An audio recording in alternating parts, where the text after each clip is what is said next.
క్రీస్తునందున్న ప్రియులకు ప్రేమతో వందనాలు తెలియజేస్తున్నాను. జనవరి నెల 26వ తేదీ 2025. ఈరోజు దేవుడు మనకు చేస్తున్న వాగ్దానం ఏమిటనగా యెషయా గ్రంథము 61వ అధ్యాయము 7వ వచనం.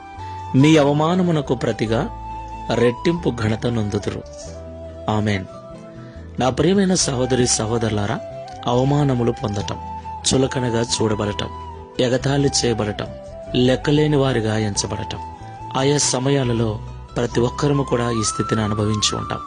తప్పు చేసినా చేయకపోయినా కొన్నిసార్లు మన స్థితిని బట్టి కావచ్చు, మన అసమర్థతను బట్టి కావచ్చు, మన అపజయాన్ని బట్టి కావచ్చు, నలుగురు మనల్ని నిందిస్తూ హేళనగా మాట్లాడుతూ ఉంటారు.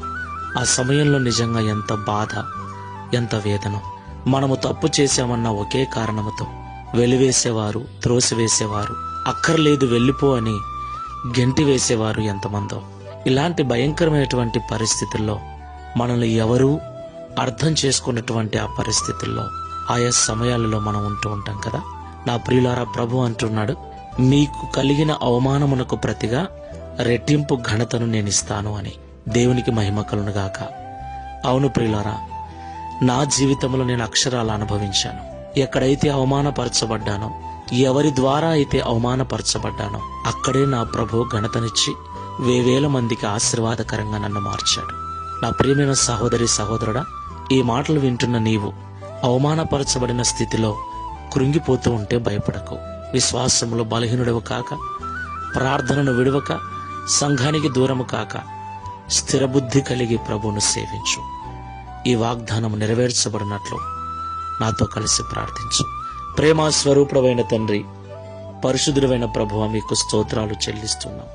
మీ అవమానమునకు ప్రతిగా రెట్టింపు ఘనతనిస్తానని ఈరోజు మాతో మాట్లాడినందుకు స్తోత్రాలు. అవును తండ్రి, మా చేతగాని తనాన్ని బట్టో, తెలుసో తెలియకో మేం చేసిన పొరపాట్లను బట్టో, తప్పులను బట్టో, మా అపజయాన్ని బట్టో ఆయా సమయాలలో ఇంటిలోనూ వీధిలోనూ కొన్నిసార్లు సంఘములో కూడా అవమానపరచబడుతూ, చులకనగా చూడబడుతూ, హేళన చేయబడుతూ ఉన్నాం.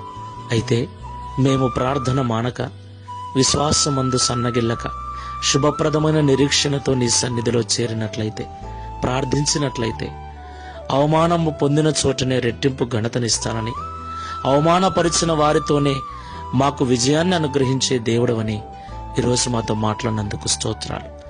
ఈ ప్రార్థనలో ఏకీభిస్తున్న వారిలో అలాంటి బలహీన పరిస్థితుల్లో ఉన్నట్లయితే ఈ మాటల ద్వారా బలపరచండి. అవమానపరచబడిన స్థితిలో ఉన్న నన్ను మీరు ఆదరించారు. అవమానం పొందిన చోటనే ఘనతను, అవమానించిన వారి వలననే ఘనతను మీరు నాకు అనుగ్రహించారు. అలాగే నీ ప్రార్థనలో ఏకీవిస్తున్న వారందరికీ అనుగ్రహించి, నా వలె వారు నీకు సాక్షులుగా ఉండటకు సహాయం చేయమని, తద్వారా ఈ దిన వాగ్దానమును మా అందరి జీవితాన్ని నెరవేర్చి మీ నామమును మహిమపరచుకుని యేసు నామములో ప్రార్థిస్తున్నాము తండ్రి. ఆమేన్. Praise the Lord. God bless you.